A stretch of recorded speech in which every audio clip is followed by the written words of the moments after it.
A paz do Senhor, queridos amigos e amados irmãos. É com muita alegria que mais uma vez nós estamos aqui gravando esses estudos maravilhosos, tendo como base as lições da CPAD no trimestre de 2000 ou terceiro trimestre de 2021.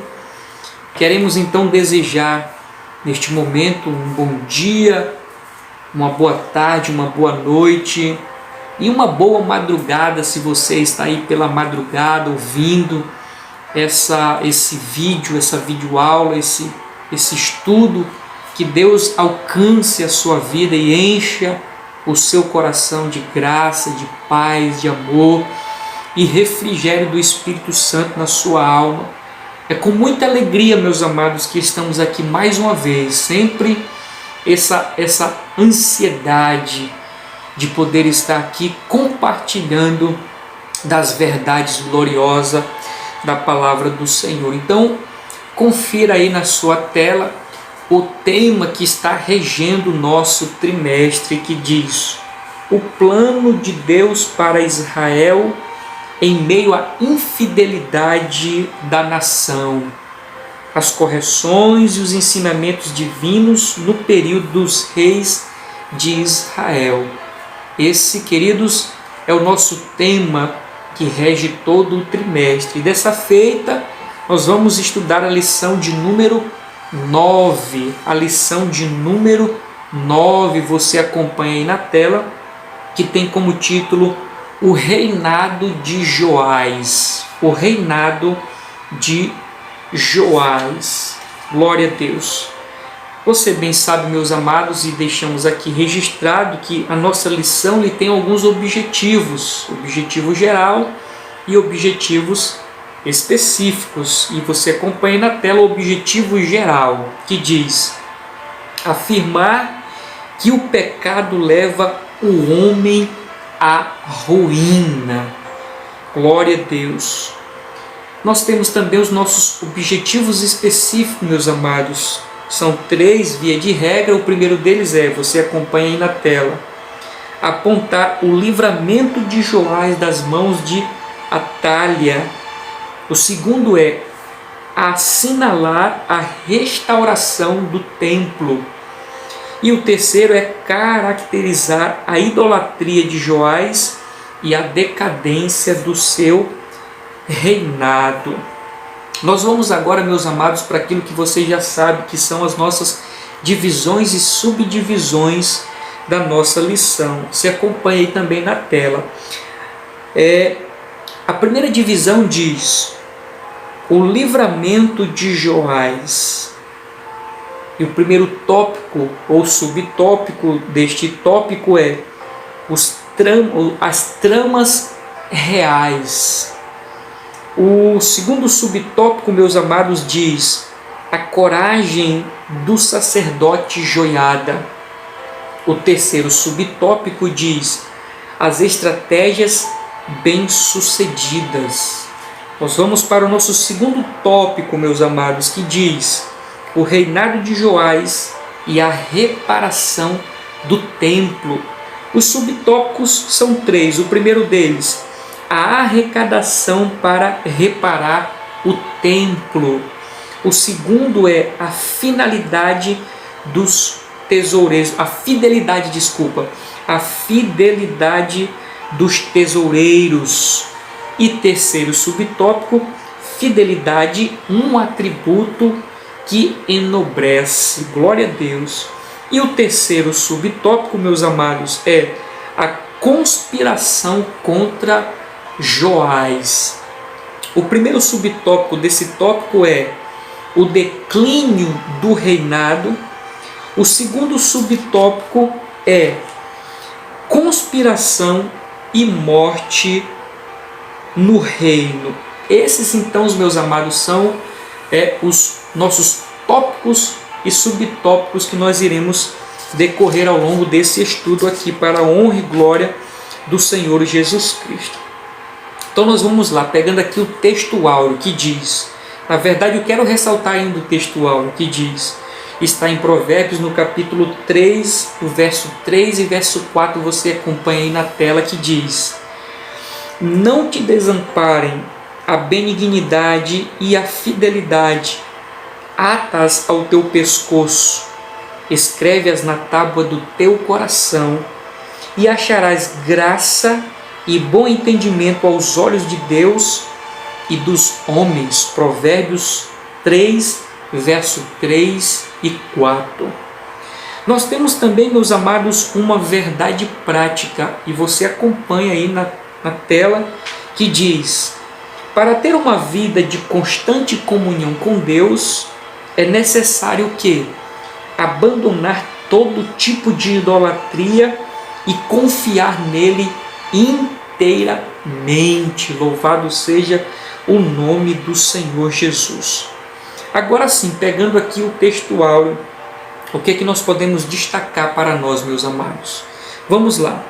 O texto áureo diz que uma pessoa, um ser humano, ele tem que apegar-se, ele tem que agarrar-se, ele tem que estar envolvido em algumas coisas. Quais? Duas: a benignidade e a fidelidade. Quando o homem ele está envolvido com a benignidade e a fidelidade, isso trarão o quê? Consequências, trarão resultados. Quais resultados? Ele diz aqui: graça e bom entendimento. Então, quando nós temos como vestes, estamos envoltos a benignidade, a fidelidade, isso trará consequência. Qual? Graça e bom entendimento. Diante de quem? Dos homens e diante de Deus. Louvado seja o nome do Senhor. Então, o que seria a benignidade? Fazer o bem. Quando nós fazemos o bem, nós temos graça e bom entendimento dos homens. Os homens enxergam, os homens veem, os homens contemplam, e Deus também. Esse aqui enxerga mesmo. Mas o texto está dizendo que a benignidade e a fidelidade, enquanto benignidade é fazer o bem, fidelidade é ser fiel. É alguém que é fiel, ser constante, ser leal, ser fiel. Então, fidelidade aqui, segundo a Escritura, eu acredito nela, é um atributo louvável. Alguém que é fiel. Meus amados, a Bíblia nos diz tantas coisas a respeito disso, que enche os nossos olhos, sabe?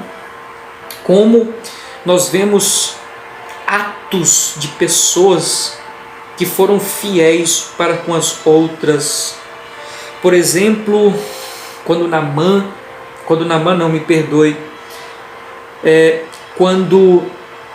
Davi chama Urias e ali tenta embebedá-lo, porque Davi já tinha tido relações sexuais com Betseba.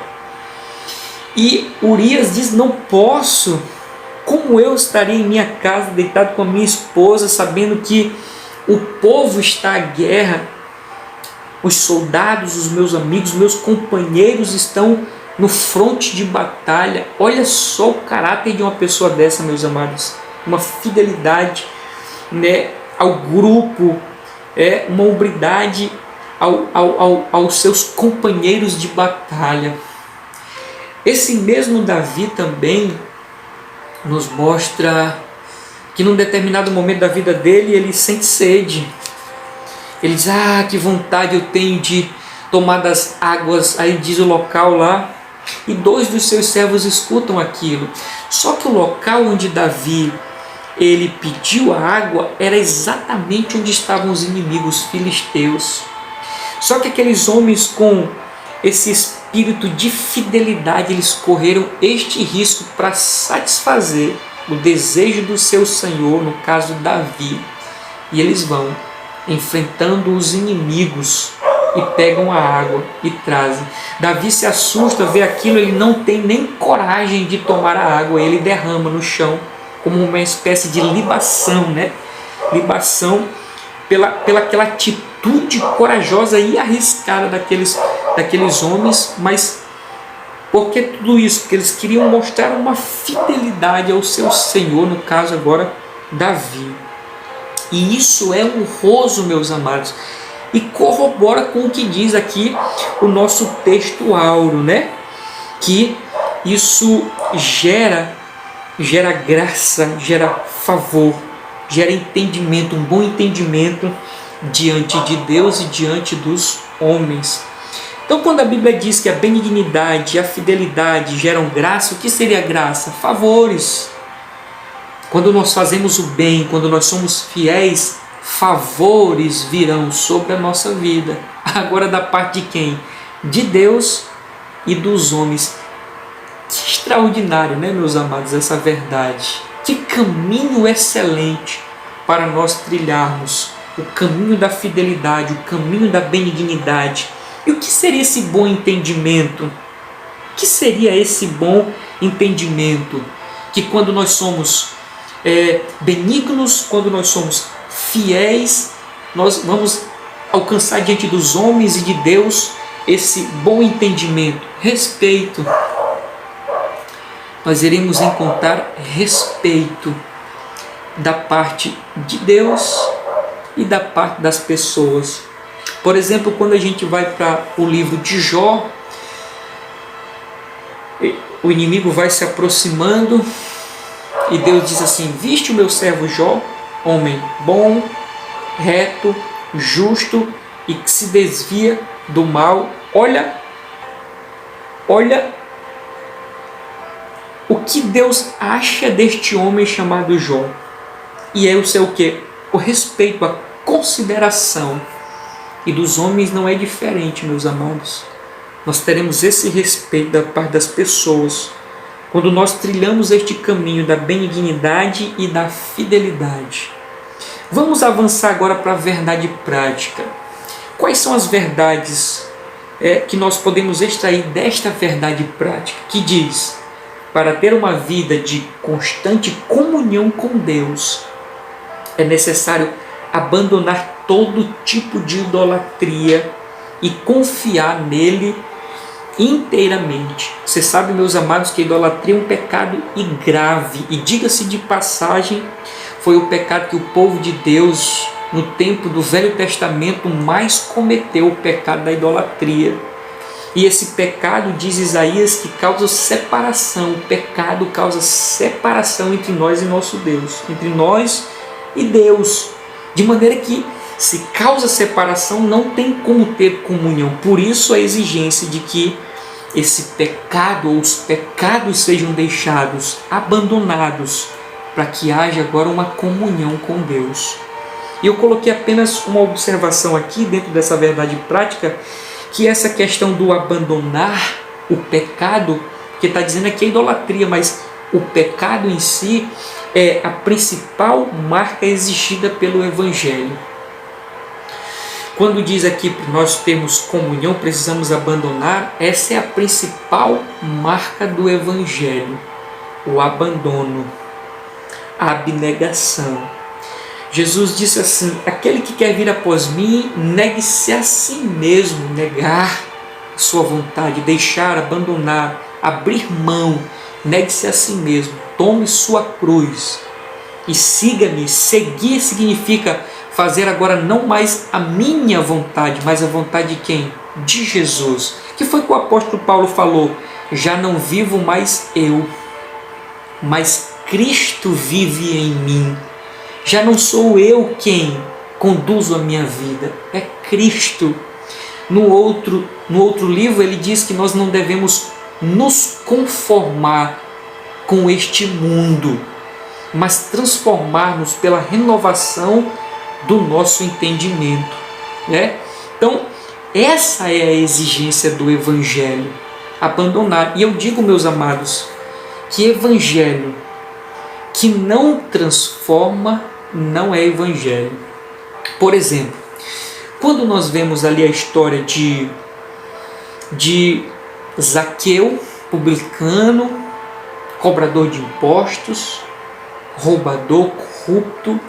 Jesus ele vai até ele na casa, pousa na casa dele.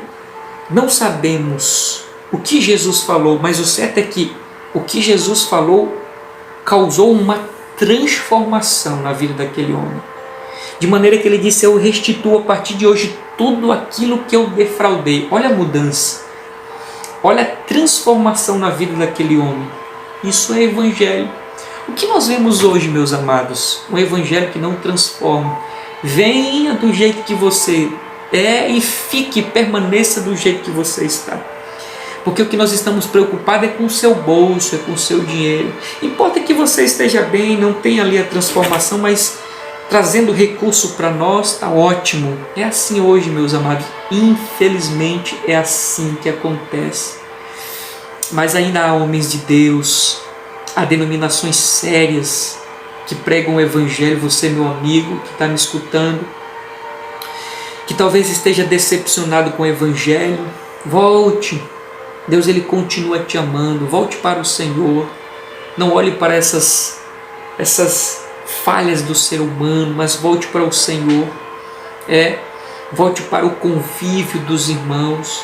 Você, meu amigo, que nunca teve a experiência de entrar numa igreja, fazer parte de uma igreja, mas ficar arredio só olhando, olhando do lado de fora, vendo algumas coisas que realmente muitas das vezes causam um bloqueio, mas você verá, você conseguirá fazer a distinção entre aquilo que é certo e aquilo que não é. Então, o evangelho genuíno do Senhor Jesus Cristo, ele transforma. Porque, por exemplo, o que é arrependimento? Segundo o texto, no original quer dizer metanoia, mudança de pensamento. É alguém que está indo numa trajetória, ele dá o retorno agora e passa a ir o contrário daquilo que ele ia. Transformação, mudança. Essa é a exigência do evangelho. Vamos avançar, meus amados, um pouco mais, indo aqui para a nossa introdução, que diz: com apenas 7 anos de idade, Joás começou a reinar. Como era muito jovem, recebia orientações e conselhos do sacerdote Joiada. Durante os anos em que foi orientado, teve um brilhante reinado e fez o que era reto aos olhos do Senhor. Porém, com as suas convicções sobre Deus não eram suficientemente fortes, após a morte de Joiada, Joás deixou-se influenciar por maus conselhos que fizeram Judá retornar à idolatria. Então, o que a introdução está nos dizendo é que Joás ele assume o trono com 7 anos de idade. Mas imagine uma criança cuidando de um reino. É impossível isso. Mas tinha alguém ali orientando ele, ainda que em tenra idade, que no caso era Joiada. Esse rei Joás ele vai crescendo ali orientado por este sublime homem chamado Joiada. E vai mostrando ali os caminhos, ensinando, conduzindo, de maneira que enquanto vivo, Joás se manteve firme, no centro da vontade de Deus. Ele permaneceu ali fazendo aquilo que agradava ao Senhor Jesus Cristo, e teve o que? Prosperidade no seu reino. Eu coloquei aqui uma pequena observação que diz: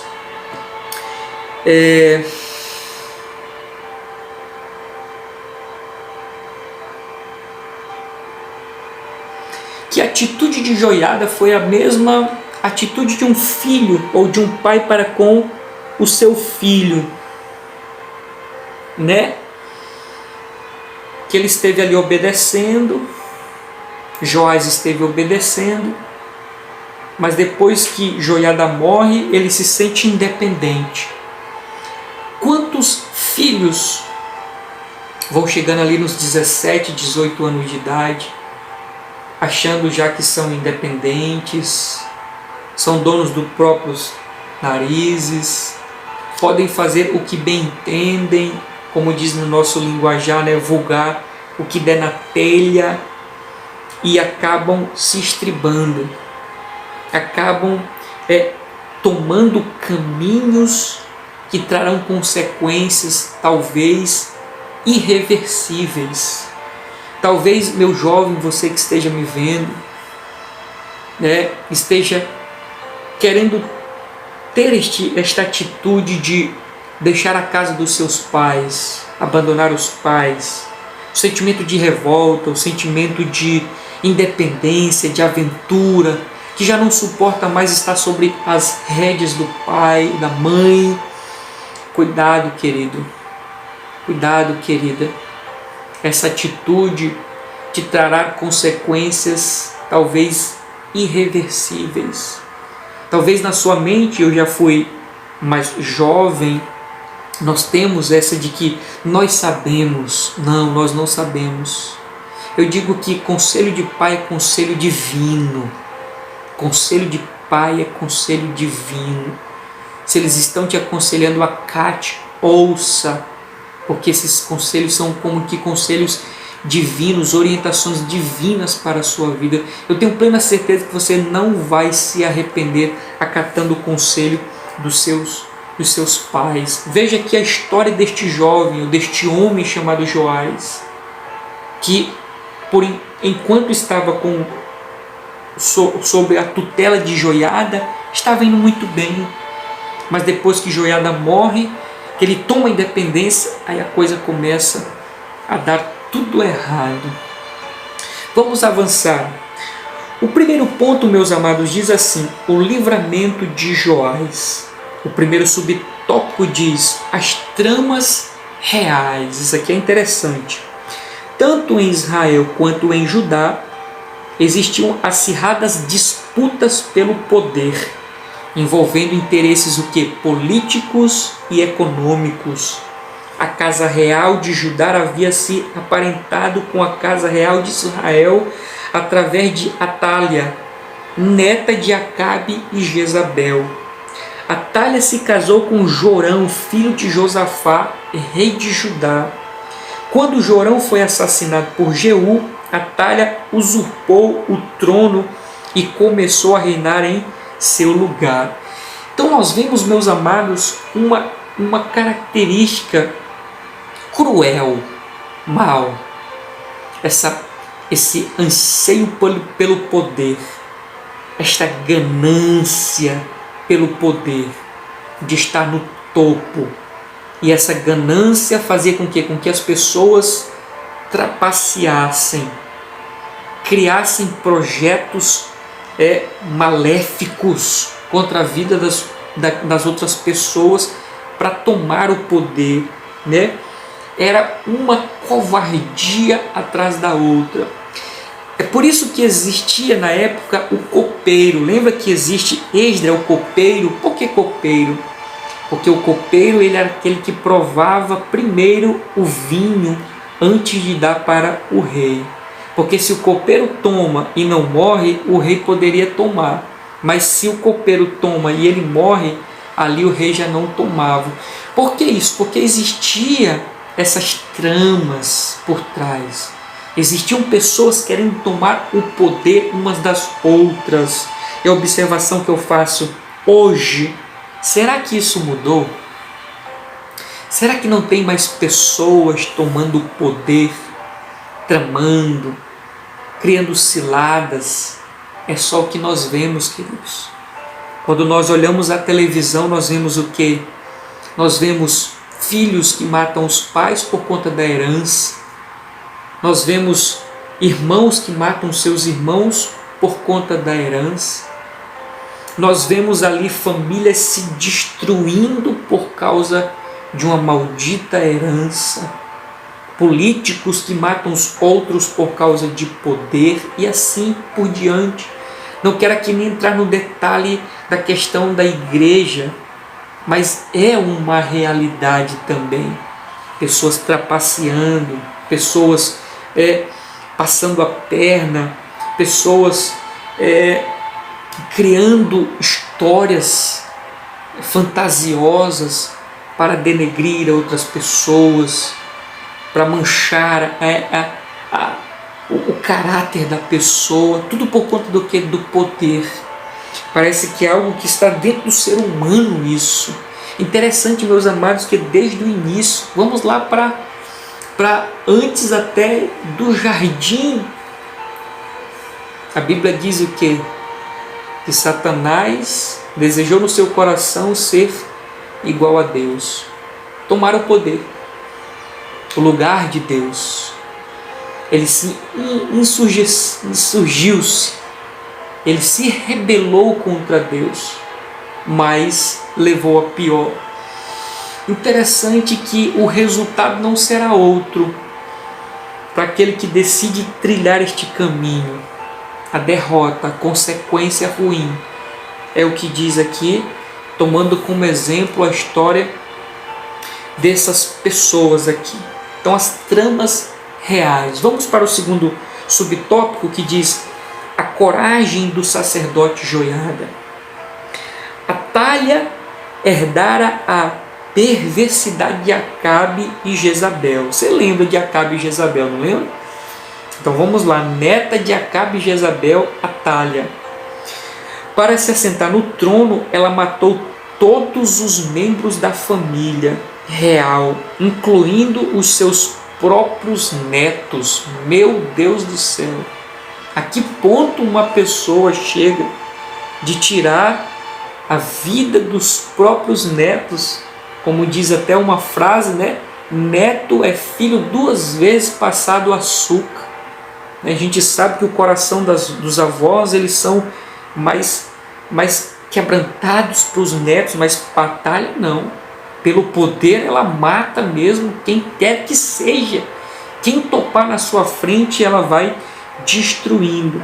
Continuando, a lição diz: apenas Joás, filho de Acasias, escapou. Ele tinha 1 ano de idade e foi escondido em uma sala por sua tia Jeoseba, esposa do sacerdote Joiada, e lá ficou durante 6 anos. Nesse período, Joiada preparou Joás para assumir o trono e lhe ensinou as leis mosaicas. Então, Joás ele só escapou porque ele foi retirado às pressas e colocado num determinado lugar escondido. Porque pela crueldade dessa mulher chamada Atalha, ela teria com certeza dizimado a vida daquela criança, de maneira que ele não herdaria mais o trono. Então nós destacamos algumas coisas nessa parte aqui da coragem de Joiada e trazendo como um recurso sobre esta particularidade de Atalha.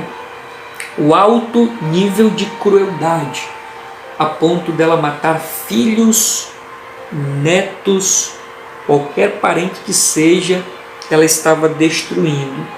O motivo de tal crueldade, qual você imagina que seja? Ganância, poder. Tem até um texto aqui em 1 Timóteo capítulo 6, versículo 10, que o amor do dinheiro é a raiz de todos os males. Eu estive pensando, meus amados, um tempo atrás, que todas as desgraças, na sua maioria, é por conta do dinheiro. Tirando ali um acidente de carro, ou alguém que se afogou num rio, ou um helicóptero que caiu, ou um acidente de moto, alguém que foi eletrocutado. Tirando essas, aí você vai colocar os demais, tudo é por conta do dinheiro. Se alguém vende o seu corpo, é por causa do dinheiro. Se alguém assalta, rouba, é por causa do dinheiro. Se alguém vende o roubo, é por causa do dinheiro, a droga, enfim. Cumpre-se o que a Bíblia diz: o amor do dinheiro é a raiz de todos os males. A ponto de acontecer o que aconteceu aqui com Atalha, matar os netos, os filhos, qualquer que seja, por conta do poder. Poder esse que passa, meus amados, entenda isso, né? Passa, se acaba. A Bíblia diz que tudo passa. E as pessoas vão nesse engano, as pessoas vão se enganando, desejando isso, se apegando a isso, cegas pelo poder. Que Deus nos livre de uma miséria dessa, meus amados. Que tenhamos o nosso coração famintos, desejosos pela presença de Deus. E não por essas coisas que passam, como disse Salomão, vaidade de vaidade. Tudo é vaidade. Vamos mais adiante, meus amados. O terceiro subtópico diz: a estratégia bem-sucedida. Quando Joás completou 7 anos, Joiada armou uma estratégia para empossar o legítimo rei, que no caso era Joás. Combinou com os capitães da guarda e no dia projetado por eles, destituíram Atalha do trono e proclamaram Joás como rei. Joiada naturalmente passou a ser corregente com Joás, pois este não tinha condições de reinar por ainda ser criança. O sacerdote, como um homem temente a Deus, observe, destruiu os sacerdotes de Baal e conclamou o povo para remover seu templo, despedaçar imagens e altares e refazer a aliança com Deus. Então, Joiada ele cria uma situação para destronar Atalha e fazer com que agora o legítimo rei fosse empossado, tivesse ali no trono assentado, que era Joás. E deu certo, o plano deu certo. Atalha foi destituída do trono e agora este homem, no caso essa criança Joás, com 7 anos, passou a reinar, mas orientado por Joiada, como diz a revista e a Bíblia também, um homem temente a Deus. Por essa particularidade do temor de Deus no coração de Joiada, ele começa a lhe fazer algumas modificações, algumas alterações. Ele quebra imagens, ele derruba os altos, ele vai fazendo uma espécie de reforma no reino, que até então estava o quê? Afastada de Deus, mais inclinada aos ídolos. Lembra que na lição passada nós falamos sobre este pecado recorrente do povo de Deus, a idolatria? Aqui não é diferente no tempo de Joás. Mas vamos lá, meus amados, mais adiante. Nós vamos agora para o nosso segundo subtópico, ou segundo tópico, que diz: o reinado de Joás e a reparação do templo. O reinado de Joás e a reparação do templo. O primeiro subtópico diz assim: a arrecadação para a reparação do templo.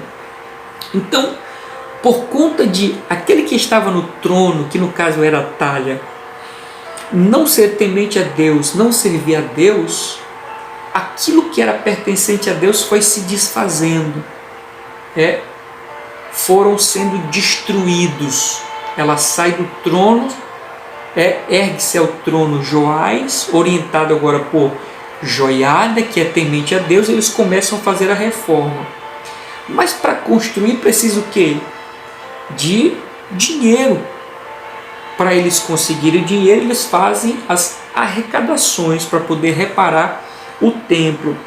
E nessa particularidade, meus amados, eu faço aqui alguns apontamentos para nós. O primeiro deles é que há algo comum entre o povo de Deus. Essas arrecadações é algo comum entre o povo de Deus. Desde então do tempo lá do passado, já houve, e nós vemos registrado na Bíblia, as arrecadações. No tempo de Salomão, quando vai construir o templo de Salomão, foi tanta doação que ele diz: para, não precisa mais.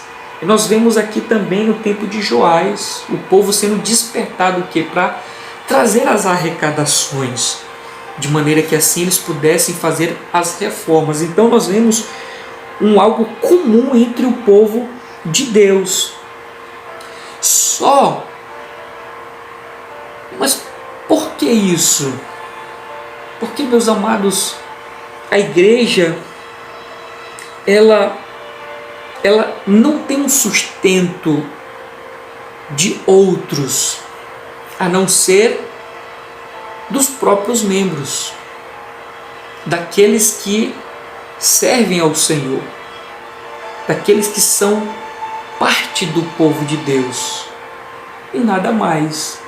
Mas mesmo assim, algumas pessoas tendem a se opor a esta particularidade tão comum do povo de Deus com relação à questão das arrecadações. Então, como eu coloquei aqui, algumas pessoas tendem a se opor a isso. É bem verdade, eu concordo que precisamos ter todo o cuidado e cautela com relação a essas arrecadações, mas elas são reais. Hoje, meus amados, infelizmente, nós vemos pessoas que se opõem até à oferta, o dízimo, né? Você sabe que essas coisas elas servem para a manutenção da obra do reino, a obra do reino, de maneira que avance. Porque, no meu entendimento, só há uma pessoa que não quer que o reino avance: é Satanás. Então, acabando não tendo mais as arrecadações, os dízimos, as ofertas, a obra para. Ela fica estagnada. E é tudo que o inimigo quer. Mas precisamos, o povo, a igreja precisa contribuir para ver a obra avançar. Eu fiz mais uma observação que diz que a igreja não tem incentivo financeiro. Quem financia a igreja? A cidade? O Estado? O governo federal? Não temos. Pelo contrário, né? Além de não contribuírem, ainda pensam em tributar as igrejas, de maneira agora a tirar proveito das igrejas. Mas a igreja não tem recurso vindo de terceiros a não ser dos próprios membros da igreja. Por isso é válido, meus amados, ressaltar aqui como aconteceu essa questão da arrecadação para finalidades próprias da igreja, de maneira que o reino avance e cresça. Vamos ver o que diz aqui a lição. O reinado de Joás foi muito próspero enquanto Joiada o aconselhava. Como a adoração a Baal havia sido muito incentivada pelos reis anteriores, nenhuma manutenção fora feita no templo do Senhor, e por isso ele estava em condições precárias. Veja só, meus amados. Logo Joás incentivou o povo e os sacerdotes a arrecadarem ofertas para a manutenção do templo. Ora, se os reis não serviam ao Senhor, não estavam nem aí para Deus, que dirá para as coisas de Deus? Ficou tudo abandonado, tudo se deteriorando. Surge então alguém que ama o Senhor e quer reformar. E é mais óbvio que eles precisariam daquela arrecadação, e assim aconteceu. Vamos ver aqui o segundo subtópico: a fidelidade dos tesoureiros. E diz: um detalhe muito importante nessa arrecadação foi o quê? Foi a fidelidade com que os sacerdotes e tesoureiros reais administravam o dinheiro.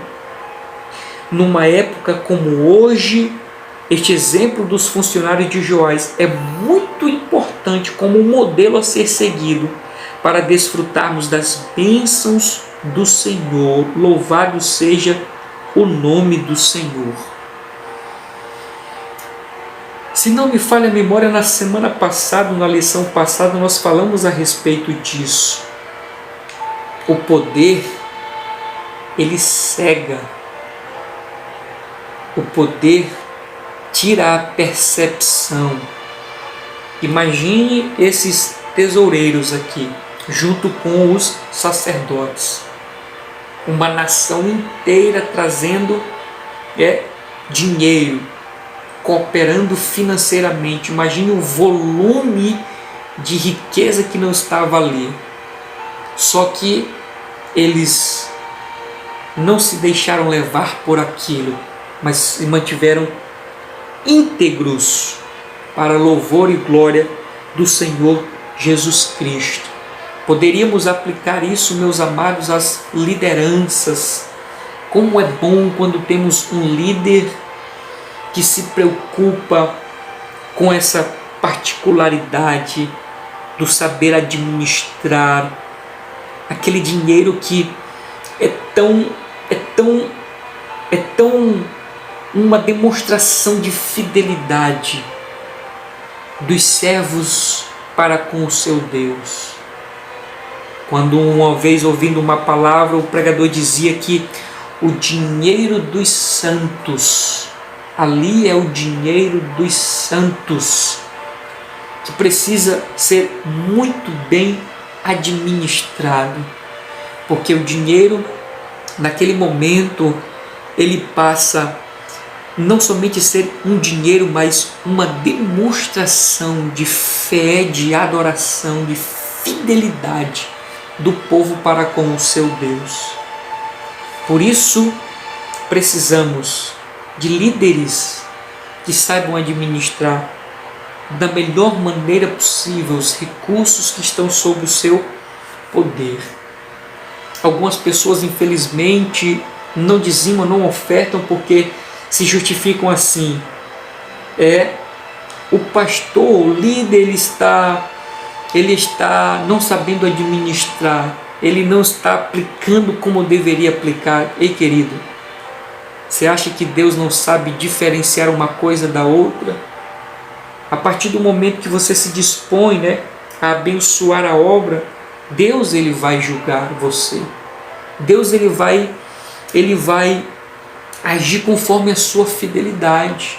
Uma outra coisa é o que o líder vai fazer a partir disso, e Deus vai tratar com ele também de maneira individual, que uma coisa não implique na outra, meu amado.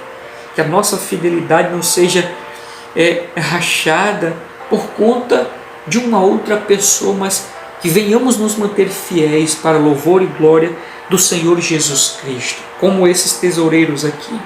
O terceiro subtópico, meus amados, diz fidelidade, um atributo que enobrece. Fidelidade, um atributo que enobrece. Lembra que a verdade prática, o texto lá de Provérbio diz que aquele que faz o bem, aquele que é fiel, tem o respeito das pessoas. Isso é glorioso, isso é muito maravilhoso. A fidelidade, alguém que é fiel naquilo que faz. No caso aqui, que compra e que paga. Alguém que diz, eu vou e vai. Alguém que diz e cumpre, como diz a Escritura, que a palavra do cristão é sim, sim e não, não. Passando disso é do maligno. Não somente fidelidade, meus amados, na questão do dinheiro em si, na administração, mas também na questão da palavra, ser fiel na palavra, ser fiel num trato. Comprou, pague. Deu a palavra, prometeu, faça, cumpra, porque isso enobrece a pessoa. Como diz lá em Provérbio, nós passamos a ter respeito, e o nome do Senhor é glorificado por meio dessa nossa atitude de fidelidade. Quantas pessoas, meus amados, infelizmente não conseguem mais encarar pessoas porque estão devendo. O comerciante está devendo o comerciante A, está devendo o comerciante B, se esconde de um, se esconde de outro. Meu Deus do céu, que Deus nos livre disso. E um dos argumentos que mais usam é porque é crente. Meu Deus, sejamos fiéis, meus amados, nos nossos tratos, sejamos fiéis nos nossos negócios, para que o nome do Senhor seja glorificado. Vamos fazer a leitura desse tópico que diz: não importa a quantia que está sendo administrada, Deus jamais se agradará de qualquer subtração de valores ou vantagens pessoais. A palavra de Deus incentiva a prática da fidelidade. Abre aspas, diz: não te desamparem a benignidade e a fidelidade. Atas ao teu pescoço, escreve-as na tábua do teu coração, e acharás graça e bom entendimento aos olhos de Deus e dos homens. A fidelidade enobrece a alma e traz respeito a quem pratica. Quando nós falamos a respeito de ser fiéis, nós podemos não somente estar fixo na questão da liderança, mas no nosso dia a dia, meus amados. Como nós estamos lidando com os contratos, com as compras que nós estamos fazendo? Será que estamos sendo fiéis? Aquele troco que você recebeu a mais, você sabe que recebeu a mais, será que você devolveu? Para Deus isso é muita coisa. Olha o Evangelho. Está vendo só como é o Evangelho? Lembra que a verdade prática, a principal marca exigida do Evangelho é o quê? Abrir mão, abandonar, a transformação. Recebeu o troco a mais, percebeu, sabe, mas não devolveu. Deus, está de olho, meus amados. Está de olho, escrevendo todas as coisas. Que Deus nos livre de uma vida assim, queridos, mas que nós possamos ser fiéis. Poderíamos aproveitar aqui, meus amados, este pequeno espaço e falar a respeito do dízimo. Já adiantamos ali uma parte, poderíamos completar aqui. Por exemplo, o dízimo ele precisa ser tratado da maneira correta, precisa ser ensinado da maneira correta. Infelizmente, algumas pessoas passam como que uma obrigatoriedade severa, mas na verdade, dizimar é um ato de fidelidade, dizimar é um ato de adoração, dizimar é dizer a Deus: Senhor, obrigado, um ato de gratidão a Deus por ter dado o que? O emprego, por ter dado a saúde, por ter dado força para trabalhar ao longo do mês. Dizer: Senhor, está aqui. Não algo imposto como um jugo pesado. Não, queridos. Nós temos que nos alegrar ao fazer esta entrega, esta devolução ao Senhor. Eu tiro por mim, é um dos momentos gloriosos para mim, quando eu consigo dizimar, quando eu dizimo. Para mim é uma alegria extraordinária. Quando eu olho para o dízimo, meus amados, eu vejo como um balizador. O dízimo ele é um balizador. O que acontece? Algumas pessoas dizem: eu não consigo dizimar, não sobra. Mas a questão é: quem foi que falou que dízimo é sobra? Não, dízimo não é sobra. Dízimo é a primeira coisa que eu retiro e entrego para o Senhor. Por que eu digo que o dízimo ele é balizador? Porque se eu recebo R$1.000, 10% seria 100. Então, todas as minhas contas, meus amados, que eu vou fazer é com base em quê? Em 1.000 ou em 900? 900, porque 100 eu sei que é do Senhor. Por isso que eu digo que o dízimo ele é balizador. Então cai por terra essa justificativa de que eu não estou conseguindo devolver o dízimo. Lógico, as suas contas estão sendo com base, incluindo aquilo que é do Senhor, mas a partir do momento que você toma o dízimo como um balizador, vai dar muito certo, meu amado. E eu digo, com base na Escritura, todo aquele que dizima é bem-aventurado. Eu digo que o dízimo não está, ou a salvação não está condicionado ao dízimo, mas quem dizima, ele é bem-aventurado. Como eu escrevi aqui, nunca vi alguém ficar pobre por causa que dizimou. Nunca vi. Dessas pessoas que são contra o dízimo, que batem, que enfrentam, dizendo que está errado, que é isso, que é aquilo outro. Mas eu nunca vi, meus amados, alguém ter ficado pobre pelo fato de ter dizimado. Aqui faço uma ressalva. Não estou falando de campanha financeira. Não estou falando, né?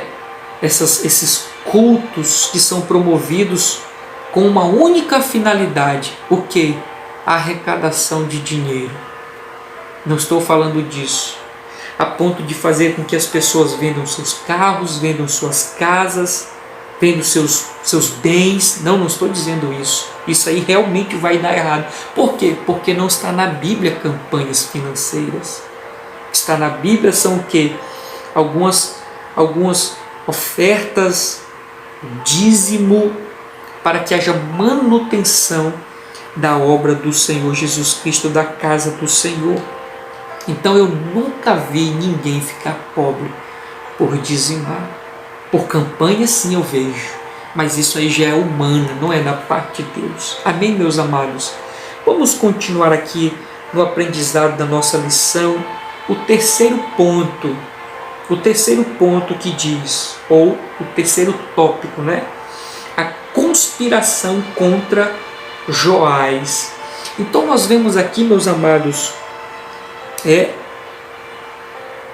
uma pessoa que começou muito jovem, foi instruída, teve o seu momento de glória, mas agora começa a declinar, como diz aqui o primeiro subtópico, que diz o declínio do reinado.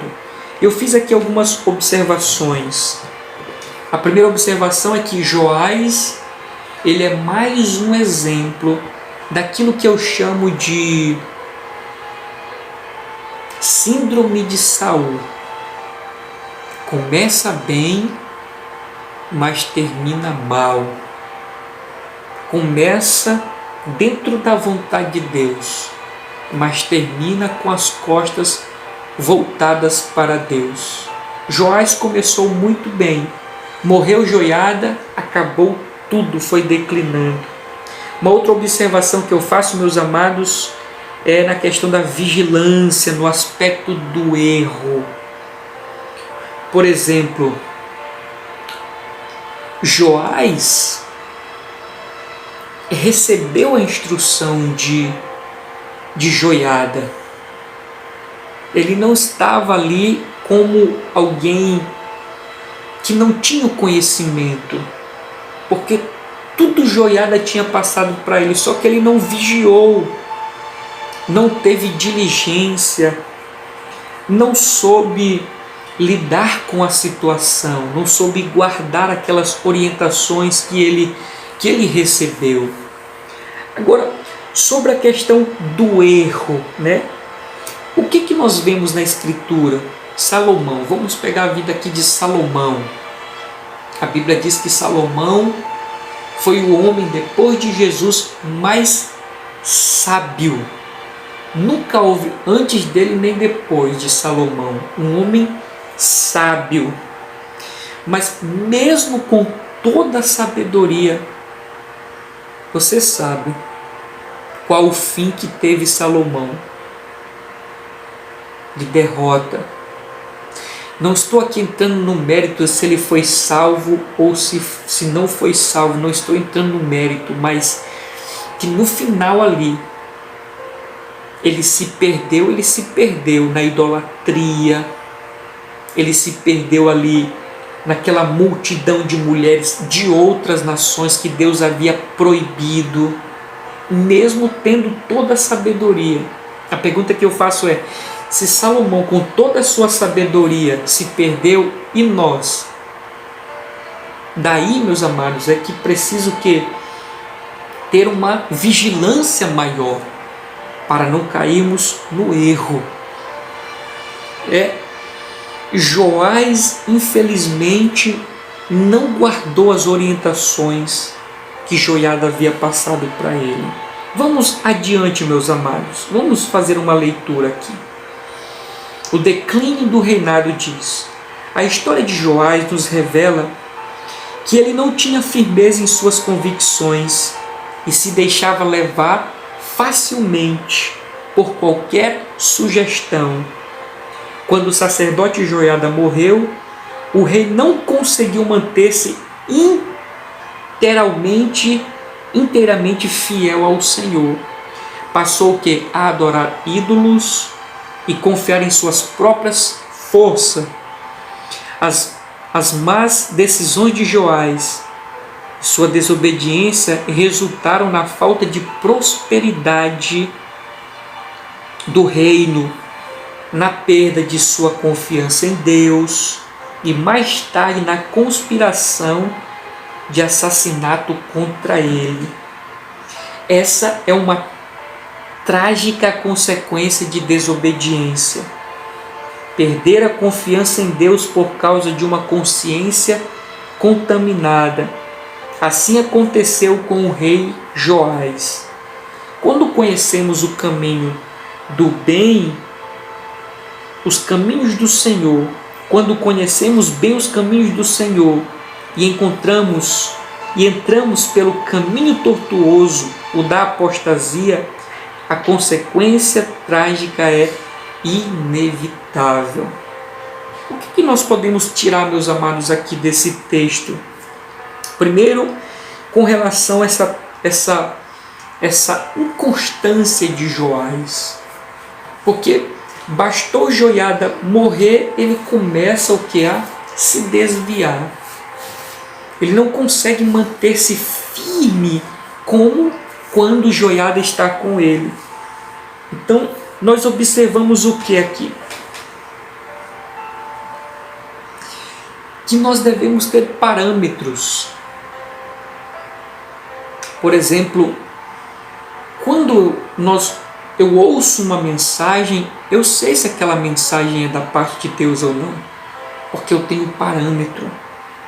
Eu tenho a Escritura que serve como um parâmetro para crer que aquilo é de Deus ou não. Eu conheço a voz de Deus. E nós precisamos ter parâmetros para nós não sermos enganados, meus amados, e assim conseguir a nossa vitória. Por exemplo, em Gálatas, no capítulo 1, versículo 6, o apóstolo Paulo diz assim: admiro-me de vós, que estejais passando tão rapidamente para um outro evangelho. Ou seja, eram pessoas que foram ensinadas pelo apóstolo Paulo, instruídas, mas bastou ele virar as costas, tudo desandou. Parece que não fez sentido nenhum. Infelizmente, meus amados, esta é a realidade de muitos dentro das igrejas. Parece que a palavra não consegue penetrar, não consegue mudar as suas vidas. Passam anos e anos sendo a mesma coisa, a mesma pessoa, as mesmas quedas, os mesmos vacilos, os mesmos erros, os mesmos pecados. Mas que nós venhamos, meus amados, adquirir uma maturidade espiritual, uma firmeza espiritual. Ainda que saia líder entre líder, saia pastor entre pastor, mude a liderança, nós estamos firmes do mesmo jeito. Louvado seja o nome do Senhor. Aqui a lição também vai falar algumas coisas, tipo, quando conhecemos bem os caminhos do Senhor e entramos pelo caminho tortuoso da apostasia, a consequência trágica é inevitável. A consequência trágica é inevitável. O que nós aprendemos aqui, meus amados, de alguém obstinado. Alguém que está no erro. Deus, ele traz ali orientação, mas ele decide continuar no erro. É alguém que é obstinado. E que nós vemos em relação àquilo que está posto na Escritura daqueles que são obstinados? A consequência drástica, como diz aqui a nossa lição, uma tragédia inevitável. Aqui nós vemos também a lei da semeadura. Ora, a pessoa conhece o caminho do Senhor, mas decide ir pelo caminho errado, ela está plantando. ela está semeando. E nós vemos algumas características dessa semeadura. Dentre elas, quando eu planto, eu colho muito mais. A colheita é sempre maior do que a plantação. Por isso, meus amados, plantemos então coisas boas para colhermos coisas ainda melhores para o louvor e glória do nome do Senhor Jesus. Indo aqui, meus amados, para o nosso segundo subtópico do nosso terceiro e último tópico da nossa lição, que diz a conspiração e a morte no reino. Diz assim a nossa lição: a idolatria de Joás teve início após a morte do sacerdote Joiada. O rei, em vez de seguir tudo o que o sacerdote tinha lhe ensinado, passou a tomar conselhos com os príncipes de Judá. Abandonou o Senhor e se voltou aos ídolos. Sua capacidade de discernir estava tão prejudicada que, ao ser repreendido por Zacarias, filho de Joiada, o matou. O juízo de Deus veio até Joás através do exército sírio, que pelejou contra ele. Após a batalha, ferido, os próprios servos de Joás conspiraram contra ele e o matou em sua cama. Que triste história, né, meus amados? Quando nós fazemos a retrospectiva deste homem, que foi tão importante no momento ali para o povo, escolhido ali por Deus, tomando o trono com 7 anos de idade, sendo ali orientado por Joiada, fez uma reforma, uma transformação para a vida do povo. O povo prosperou, o reino cresceu. Reformas no templo, nos sacrifícios, nos cultos a Deus foram restabelecidos, mas do meio para o final, aquele homem decide tapar os ouvidos e já não mais escutar a voz do Senhor, dando ouvido aos homens e tendo como fim trágico a sua morte. Ali como uma covardia, sendo morto pelos próprios servos dele, mas foram consequências da sua plantação. É a colheita daquilo que ele plantou, daquilo que ele semeou. E como disse lá a nossa verdade prática, se não me falha a memória, não é na nossa verdade prática, mas aqui no objetivo, lembrei, o objetivo diz, né, afirmar que o pecado leva o homem à ruína. Eu digo que Deus, ele nos adverte contra o pecado, pensando nesta particularidade, meus amados, da consequência. Deus, na verdade, querendo nos livrar das consequências, porque o pecado realmente, ele nos leva à ruína, mas que Deus, ele tenha misericórdia das nossas vidas e que o temor do Senhor se instale, meus amados, no nosso coração. Tirando aqui algumas outras orientações para nós, deixa eu ver aqui rapidinho. Quando ele diz aqui, o rei, em vez de seguir tudo o que o sacerdote lhe ensinara, passou a tomar conselhos com os principais príncipes de Judá. Ou seja, enquanto Joiada estava presente, ele estava obedecendo. Faltou Joiada, ele acabou perecendo. São pessoas que servem na frente das suas lideranças. Querem fazer certinho, o correto, quando estão na frente de pessoas que conhecem elas. Mas quando estão sozinhas, se desandam, já não fazem mais conforme a Bíblia, do agrado do Senhor. E se esquecem que a quem nós devemos e iremos prestar contas é Deus.